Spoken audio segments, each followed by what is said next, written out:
जय श्री कृष्णा।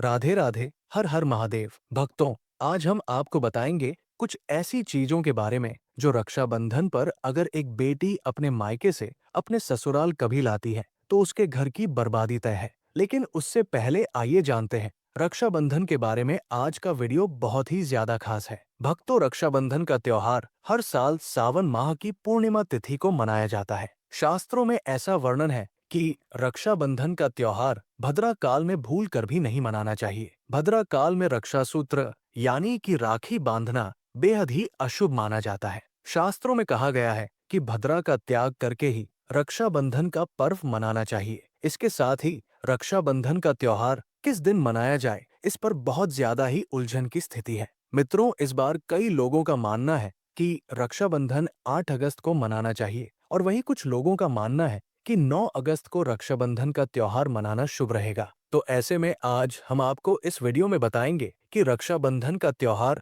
किस दिन मनाया जाएगा और इसकी सही तारीख क्या है, 8 अगस्त या फिर 9 अगस्त। साथ ही आज हम आपको भद्रा काल का भी समय बताएंगे, क्योंकि इस बार रक्षाबंधन पर भद्रा काल का साया रहेगा। इसलिए राखी बांधने का शुभ मुहूर्त आपके लिए जानना अति आवश्यक है। और ये भी बताएंगे कि रक्षाबंधन पर मायके से भूल से भी इन वस्तुओं को नहीं लाना चाहिए। मित्रों, वीडियो को अंत तक जरूर देखें और आगे बढ़ने से पहले हमारे चैनल को सब्सक्राइब करके बेल आइकॉन जरूर दबाएगा। तो आइए शुरू करते हैं। मित्रों, रक्षाबंधन का त्योहार भाई बहन के अटूट प्यार का प्रतीक है। इस दिन बहन अपने भाई की कलाई में रक्षा सूत्र यानी कि राखी बांधती है और उसकी लंबी उम्र की ओर स्वास्थ्य की कामना करती है। और भाई भी सदा अपनी बहन की रक्षा करने का वचन देते हैं। भक्तों, आपको बता दें कि शास्त्रों में भद्रा काल में राखी का त्योहार मनाना अशुभ बताया गया है। इसीलिए भूलकर भी भद्रा काल में आप अपने भाई को राखी कभी ना बांधें। इसके पीछे एक पौराणिक कथा भी है। ऐसा कहा जाता है कि लंकापति रावण ने अपनी बहन से भद्रा काल में ही राखी बंधवाई थी और 1 वर्ष के अंदर ही उनका विनाश हो गया था। इसके अलावा भद्रा, जो कि शनिदेव की बहन है, और उन्हें ब्रह्मा जी ने श्राप दिया है कि जो भी भद्रा के समय शुभ या फिर मांगलिक कार्य करेगा उसका परिणाम हमेशा ही अशुभ होगा। इसीलिए आप गलती से भी भद्रा के समय रक्षाबंधन का त्योहार ना मनाएं। और रक्षाबंधन की शुरुआत के पीछे विभिन्न कहानियां हैं, जिनमें से एक के अनुसार भगवान कृष्ण के युद्ध के दौरान अंगूठे में चोट लगने पर द्रौपदी ने एक कपड़े का टुकड़ा बांधा। तब भगवान कृष्ण ने जरूरत पड़ने पर सहायता करने का वादा किया। भगवान श्री हरि विष्णु को राजा बलि के बंधन से मुक्त कराने के लिए माता लक्ष्मी ने राजा बलि को राखी बांधी थी। राजा बलि ने रक्षा का वचन दिया और भगवान विष्णु मुक्त हुए थे। इस तरह रक्षाबंधन का पर्व मां लक्ष्मी से जुड़ा हुआ है।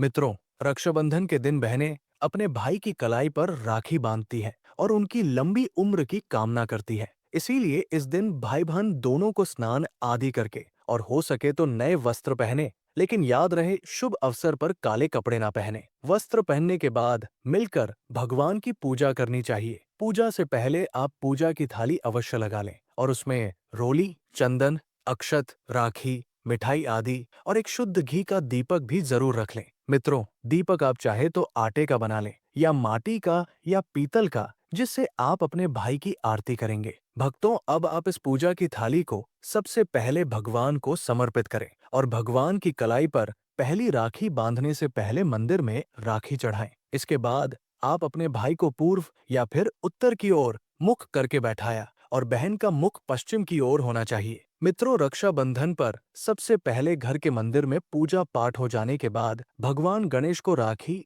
अवश्य बांधे और फिर अंत में भाई की कलाई के लिए थाली सजाओ। फिर भाई को सबसे पहले तिलक करें, उन्हें रोली, चंदन और अक्षत लगाएं। उनके ऊपर थोड़े से फूल छिड़के, यदि फूल आदि ना हो तो चावल छिड़के और अंत में भाई की आरती करें। अब आप अपने भाई की दाएं हाथ की कलाई में राखी बांधे और इसके बाद भाई का मुंह मीठा कराएं। भाई के लिए मंगल कामना करें। राखी बांधने के बाद भाई भी अपनी बहनों को रक्षा का वचन दे कि बहन, तेरी सदा में रक्षा करूंगा, तेरी हर जिद पूरी करूंगा, तेरी हर इच्छा पूरी करूंगा। माँ बाप नहीं है तो माँ बाप की कमी को पूरा करूंगा। पिता बनकर हर इच्छा पूरी करूंगा। माँ बनकर तेरा पालन पोषण करूंगा। और बहनों को उपहार वगैरह अवश्य भेंट करें। मित्रों, चलिए अब जानते हैं साल 2025-25 में रक्षाबंधन का त्योहार को कब मनाया जाएगा। भक्तों, वर्ष 2025 में रक्षाबंधन का पर्व शनिवार 9 अगस्त को मनाया जाएगा। पूर्णिमा तिथि प्रारंभ होगी 8 अगस्त को दोपहर 2 बज पर और समाप्त होगी 9 अगस्त को दोपहर 1 बजकर 24 मिनट पर। रक्षाबंधन अनुष्ठान का शुभ समय रहेगा 9 अगस्त प्रातः 5 मिनट से दोपहर। इस साल रक्षाबंधन के दिन भद्रा का साया रहेगा और रक्षाबंधन पर भद्रा के प्रारंभ का समय सुबह में 5 बजकर 53 मिनट पर है। उसके बाद वो दोपहर 1 बजकर 32 मिनट तक रहेगा। इस भद्रा का वास पाताल लोक में है। हालांकि कई विद्वानों का मत है कि यदि भद्रा का वास स्थान पाताल या फिर स्वर्ग लोक में है तो वो पृथ्वी पर रहने वाले लोगों के लिए अशुभ नहीं होती है, उसे शुभ माना जाता है। लेकिन कई शुभ कार्यों में पाताल की भद्रा को नजरअंदाज नहीं करते हैं। आखिर हम हिंदू हैं तो हर शुभ कार्य का या अशुभ कार्य का पालन तो करना ही पड़ता है। किसी भी शुभ या अशुभ कार्य को नजरअंदाज नहीं कर सकते। और भक्तों, रक्षाबंधन के शाम पंचक भी है। रक्षाबंधन वाले दिन शाम के समय में पंचक लग रहा है। पंचक शाम 7 बजे से शुरू होगा और अगले दिन सुबह 5 बजकर 53 मिनट तक रहेगा। पंचक को लग रहा है जो राज पंचक होगा, इसको अशुभ नहीं माना जाता है, ये शुभ होता है। उस दिन भाइयों को राखी बांधने के लिए 7 घंटे 38 मिनट तक का समय मिलेगा। भक्तों, इस बात का ध्यान रहे, भद्रा में राखी बांधने से हमेशा घर परिवार का विनाश होता है। इसीलिए भाई को इस समय कभी राखी ना बांधे हैं, ताकि पूरा घर परिवार कंगाल हो सकता है। लंकापति रावण को इसी समय राखी बांधी गई थी, इसीलिए उसके पूरे कुल का विनाश हो गया। इसीलिए समय के अनुसार ही रक्षाबंधन का त्योहार मनाना बहुत ही शुभ और मंगलकारी रहेगा। मित्रों, थोड़ा कठिन जरूर है, लेकिन ये समय आपके भाई और आपके परिवार के लिए शुभ रहने वाला है। भक्तों, कई लोगों के यहाँ ये परंपरा होती है कि वे लोग सूर्यास्त होने के बाद रक्षाबंधन का त्योहार आदि नहीं मनाते हैं। भक्तों, मुहूर्त पर राखी बांधने से भाई को कई लाख गुना शुभ फलों की प्राप्ति होती है, उसका कभी अमंगल नहीं होता। ऐसी बहन का भाई जहाँ भी जाएगा दिन दुगनी रात चौगुनी तरक्की पाएगा।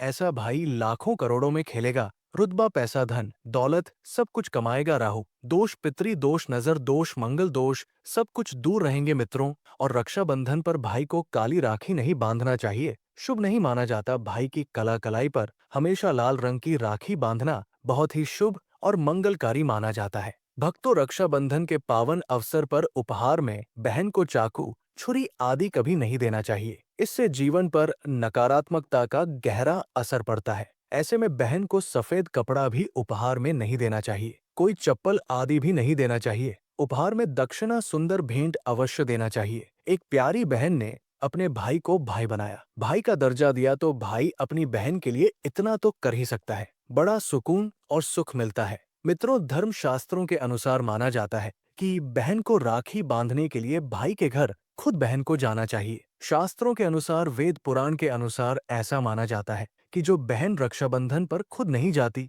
और भाई आता है बहन के घर, उस बहन को दोष लग जाता है। इसीलिए ऐसी प्रथा है कि रक्षाबंधन पर, खासकर रक्षाबंधन पर बहन को भाई के घर जाना चाहिए। फिर भाई चाहे कहीं भी हो, बहन को जाना चाहिए। यदि भाई आपके पास नहीं है, विदेश में रहता है, किसी कारणवश आप भाई के पास नहीं जा सकते, तो आप भाई के नाम की रक्षाबंधन की थाली, एक राखी, मिठाई, अक्षत, रोली, चंदन का तिलक भगवान गणेश को अपना भाई समझकर उनकी कलाई पर बांधे। वो राखी स्वयं आपके भाई की कलाई तक पहुंच जाएगी। फिर चाहे आप श्री कृष्ण के बांधे, नारायण के बांधे, आप जिसके भी भक्त हैं उनकी कलाई पर बांधे, वो स्वयं राखी चलकर आपके भाई की कलाई तक पहुंचेगी। और ऐसी राखी मन में बांधी गई, राखी सच्ची श्रद्धा से बांधी गई, राखी स्वयं ईश्वर तुल्य हो जाती है। भक्तों, रक्षाबंधन पर खाने में क्या क्या बनाना चाहिए, आइए जानते हैं। देखिए, रक्षाबंधन के समय बिना लहसुन प्याज का खाना बनाना चाहिए, क्योंकि इस समय देव,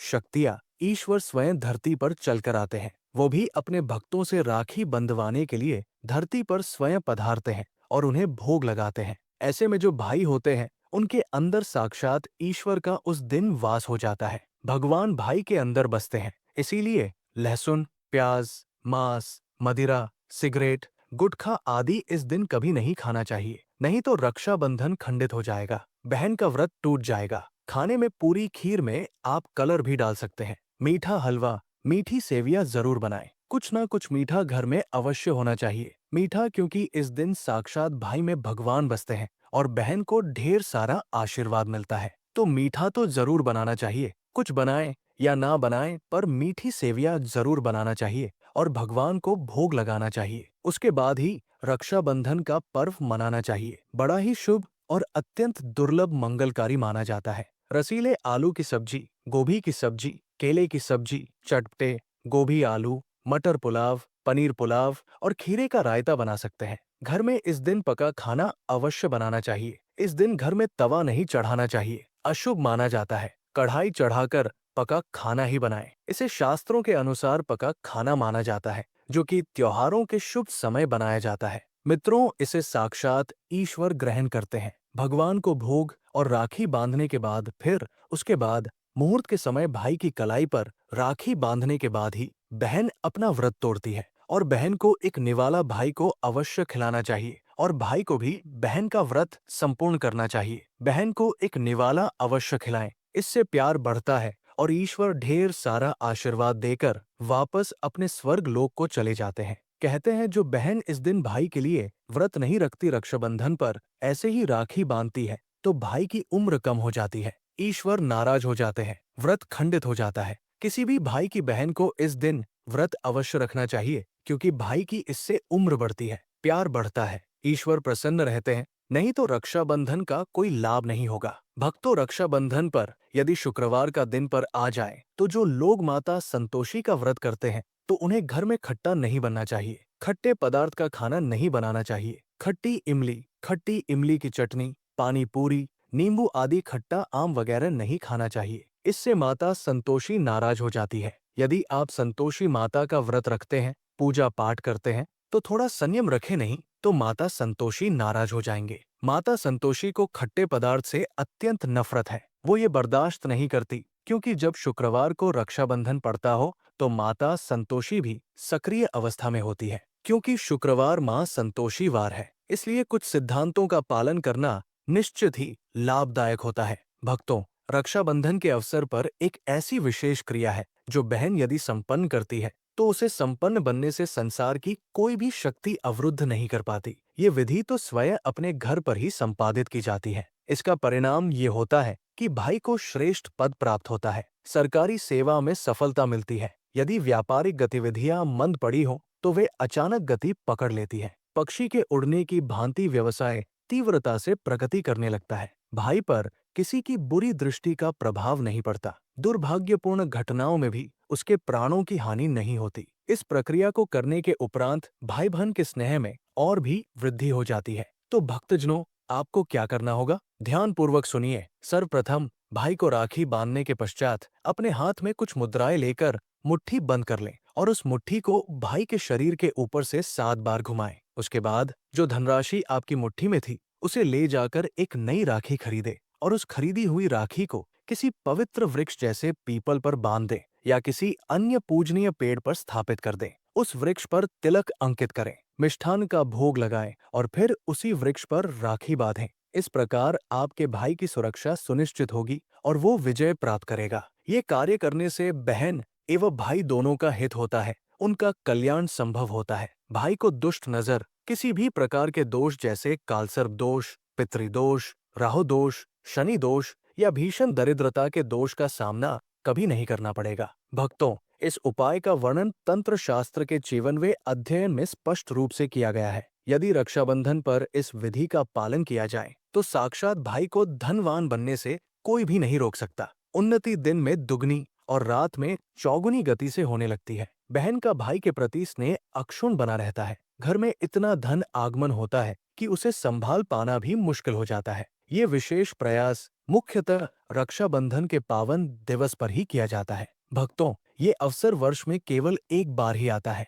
इस उपाय से ये कहा नहीं जा सकता कि आपका भाग्य कब चमक उठे, क्योंकि हमें कभी पता नहीं चलता कि किसका भाग्य सातवें आकाश पर कब पहुंच जाए। सच्चे मन से किया गया कोई भी प्रयास स्वयं ईश्वर भी व्यर्थ नहीं जाने देते और यदि कोई बहन अपने भाई के लिए ऐसा उपाय करती है तो प्रभु भी इस प्रयास को निष्फल नहीं होने देते, क्योंकि इसमें एक बहन का स्पर्श है, उसका स्नेह है, भाई के प्रति उसकी ममता और गहरी श्रद्धा है और इसी विश्वास को देखकर ईश्वर इस उपाय को सफल बना देते हैं। अब यदि गलती से किसी ने भद्रा काल के समय भाई को राखी बांध दी हो तो भद्रा के क्रोध से किस प्रकार बचाव किया जाए, कौन सा उपाय करें जिससे भाई पर कोई संकट न आए? तो मान्यता है कि यदि हम भद्रा का सम्मान करें, विधि पूर्वक उनकी पूजा अर्चना करें, उनके 12 नामों का जाप करें, तो भद्रा के प्रकोप से सुरक्षित रहा जा सकता है। साथ ही मां लक्ष्मी के साथ साथ अन्य देवी देवताओं की आराधना करें और भाई की सुरक्षा के लिए प्रार्थना करें। हालांकि भाइयों की उन्नति के लिए भद्रा काल का विशेष ध्यान रखना आवश्यक होगा।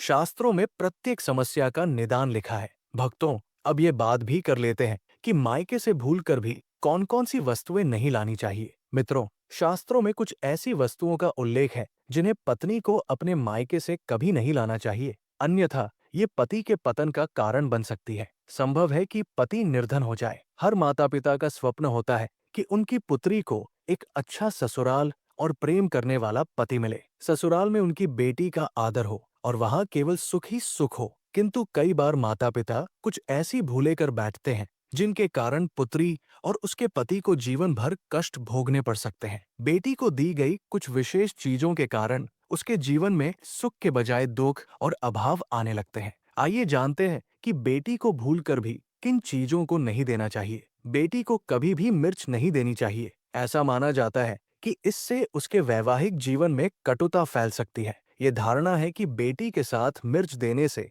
उसके और उसके पति के संबंधों में मनमुटाव पैदा होता है। बेटी को फल या सूखे मेवे दिए जा सकते हैं, ये शुभ माने जाते हैं। कुछ लोग बेटी को गृहस्थी के लिए चूल्हा दे देते हैं। ऐसा कभी न करें। चूल्हा देने का अर्थ ये माना जाता है कि वे अपने परिवार में अलग खाना पकाने लगें। चूल्हे के स्थान पर आप घर गृहस्थी से जुड़ी अन्य वस्तुएं दे सकते हैं। बेटी को कभी भूलकर भी तेज धार वाली वस्तुएं न दें। इसका आशय ये होता है कि आप उसके रिश्तों में घुलने मिलने में बाधा डाल रहे हैं। आप अपनी पुत्री को मीठी वस्तुएं दे सकते हैं। इसके अतिरिक्त बेटी को भूलकर भी आचार दे देने से उसके संबंधों में खटास आ जाती है, जबकि खाने पीने की अन्य चीजें दी जा सकती है। मित्रों, यदि किसी व्यक्ति को लगता है कि उसे उसके मायके से वो सम्मान नहीं मिल रहा है जिसका वो अधिकारी है और अब वही आदर प्राप्त करना चाहता है, अगर किसी पत्नी को लगता है कि आपके पति का सम्मान आपके घर वाले नहीं करते, तो आप ये अत्यंत सरल उपाय कर सकती हैं। कुछ ही दिनों में आपको इसका प्रभाव दिखाई देगा।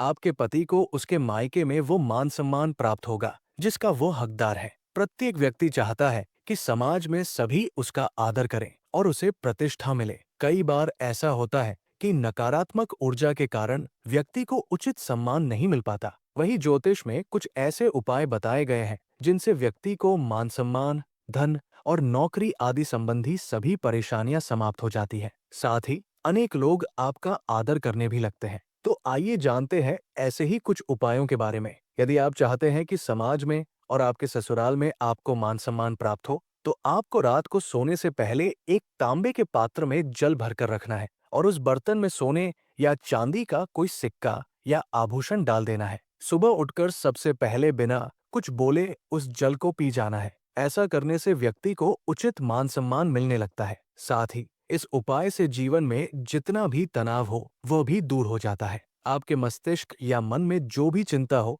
वो सब समाप्त हो जाएगी। रात को सोते समय अपने बिस्तर के नीचे एक बर्तन में थोड़ा सा पानी रखें और सुबह उस पानी को घर के बाहर फेंक दें। ऐसा करने से किसी भी प्रकार के विवाद या यदि कोई व्यक्ति आप पर आरोप लगाता है तो वो सिद्ध नहीं हो पाता। इस प्रक्रिया को करने से आप सभी प्रकार के झगड़ों से सुरक्षित रहते हैं। इससे आपके ऊपर या घर में जितनी भी नकारात्मक ऊर्जा है वो सब इस जल के माध्यम से घर से बाहर चली जाती है। यदि प्रतिदिन ये उपाय किया जाए तो कुछ ही दिनों में आपको इसका प्रभाव दिखाई देने लगेगा। भक्तों, समाज में प्रतिष्ठा प्राप्ति, रिश्तों की समस्याओं के समाधान या यदि आपको नौकरी नहीं मिल रही, व्यापार नहीं चल रहा, तो आप कबूतरों और चिड़ियों को चावल तथा बाजरे का मिश्रण डाल सकते हैं। ध्यान रखें, बाजरा आपको शुक्रवार के दिन खरीदना है और ये प्रक्रिया शनिवार से प्रारंभ करनी है। ऐसा करने से बहुत लाभ होता है और सम्मान के साथ साथ धन संबंधी कठिनाइयां भी दूर हो जाती है। यदि आपको नौकरी नहीं मिल रही है तो उसमें भी सफलता मिल सकती है। इसके अतिरिक्त बुधवार के दिन गणेश जी को धूप अर्पित करने से व्यक्ति को मान सम्मान की प्राप्ति होती है। भक्तों, आशा है आपको ये जानकारी उपयोगी लगी होगी। यदि हाँ तो इस सामग्री को लाइक करें, शेयर अवश्य करें और चैनल को सब्सक्राइब करना न भूलें। साथ ही यदि इस विषय से संबंधित कोई प्रश्न हो तो कमेंट बॉक्स में अवश्य लिखें और कमेंट बॉक्स में पूर्ण श्रद्धा से हर हर महादेव